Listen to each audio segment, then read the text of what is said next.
Le deuxième jour du sommet des BRICS a été marqué par un incident qui a révélé le côté fragile de l'actuel chef du Parti communiste chinois. Cette vidéo montre 11 entrant dans la salle, tandis qu'un de ses assistants tente de le suivre, avant d'être repoussé par les agents de sécurité à l'extérieur de la salle. Cette vidéo montre 6 entrant dans la salle, tandis qu'un de ses assistants tente de le suivre, avant d'être repoussé par les agents de sécurité à l'extérieur de la salle. L'agent de sécurité a presque poussé l'assistant de Xi vers l'extérieur, avec des gestes très forts, avant de refermer immédiatement la porte. Après la fermeture de la porte, Xi a hésité, son expression et ses mouvements montrant qu'il n'arrivait pas à trouver ses mots. Visiblement, Xi Jinping a été très surpris et ne s'attendait pas à une telle situation, car il s'est retourné à 3 reprises et s'est même arrêté dans son élan. Ayant entendu du bruit derrière lui, il a jeté un coup d'œil en arrière et a vu que la porte était fermée, alors que l'interprète était resté à l'écart, il a dû continuer son chemin. Mais après quelques pas, il s'est de nouveau arrêté, il a attendu vainement pendant 3 ou 4 secondes avec une expression plutôt accablée, avant de continuer à avancer. C'est à ce moment-là qu'il s'est retourné pour la deuxième fois. Visiblement peu sûr de la situation, il attendait que ses assistants le rejoignent. Ayant constaté que personne ne le rejoignait, il a continué à marcher seul sur le tapis rouge. À la fin, Xi a serré la main du dirigeant sud-africain qui l'attendait au bout du tapis rouge, et a même jeté un coup d'œil en arrière après son geste pour vérifier si quelqu'un le suivait. Lors de cette marche sur le tapis rouge, Xi Jinping a vacillé et l'expression sur son visage a été vue par le monde entier. En réalité, ce tapis rouge était prévu pour la marche des dirigeants, seul face aux caméras. Nous pouvons observer dans d'autres vidéos que d'autres dirigeants sont apparus sans être accompagnés de leurs assistants. À l'autre bout du tapis rouge, le président de l'Afrique du Sud, l'organisateur, les attendait pour les accueillir. Mais le personnel de Xi Jinping a tenté de faire irruption, provoquant une situation embarrassante. En Occident, ce n'est pas vraiment un incident, mais dans le système du Parti communiste chinois, il s'agit d'un véritable accident diplomatique.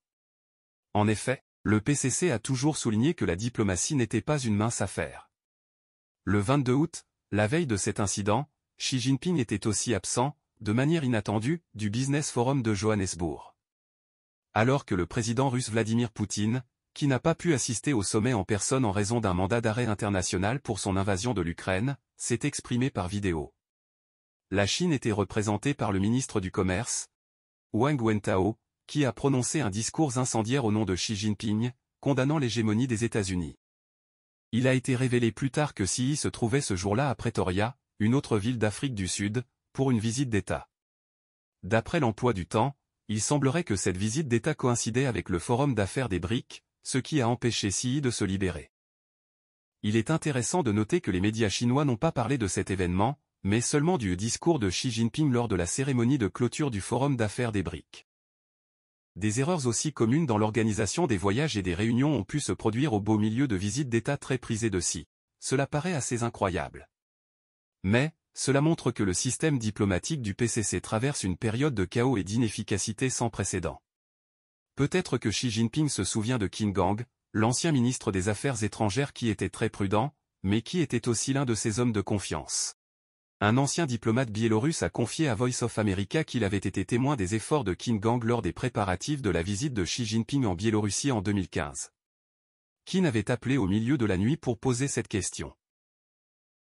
Quelle sera la marche à franchir par le président Xi lorsque la musique sera diffusée? C'était tard dans la nuit, j'étais sûr que personne ne pouvait vraiment répondre à cette question.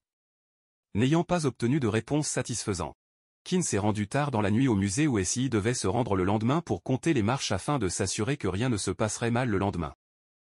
L'absence de Qin a donné au monde un aperçu du côté paniqué et troublé de Xi, une vision très différente de l'image précédente de Xi en tant qu'homme politique fort et à la main de fer. Pourquoi Xi Jinping éprouve-t-il une peur inconnue dans son cœur? En fait, depuis la fin du mois de juillet 2023, Xi Jinping se cache. Au milieu des inondations dans le nord et le nord-est de la Chine, alors que les victimes appellaient à l'aide, Xi Jinping ne s'est pas montré et n'a fait aucune déclaration. Une ancienne figure médiatique de la Chine continentale, réfugiée aux États-Unis, a tweeté que des réservoirs autour de Pékin avaient fui fin juillet. Certains quartiers de la ville de Baoding, dans la province de Hebei, ont été presque entièrement inondés et la 112e brigade du 82e corps d'armée stationnée à Baoding a été anéantie.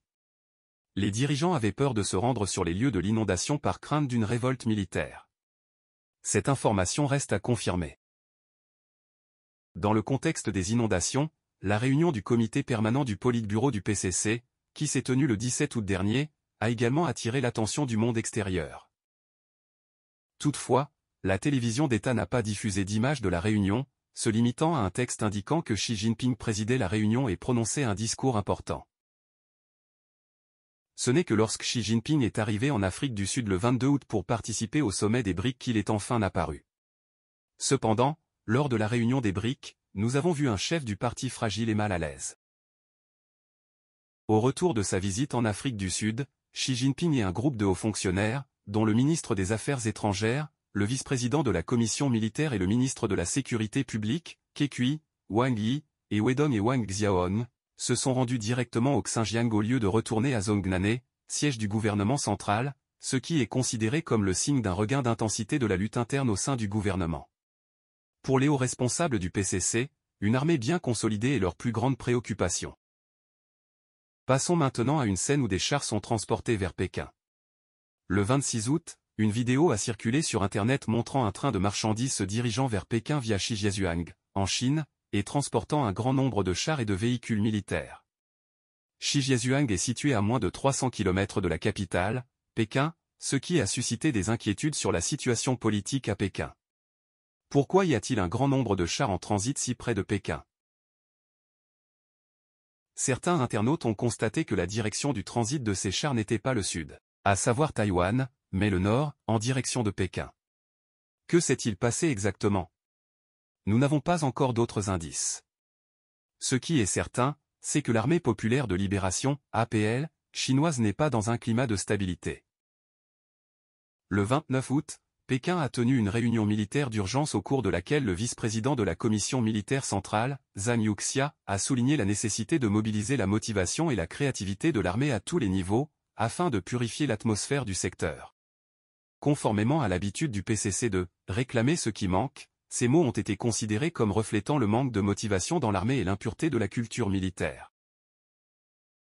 Nous savons qu'un réseau de corruption au sein de la force des fusées, la branche stratégique du Parti communiste chinois, en charge des missiles nucléaires stratégiques et tactiques, a été mis en évidence.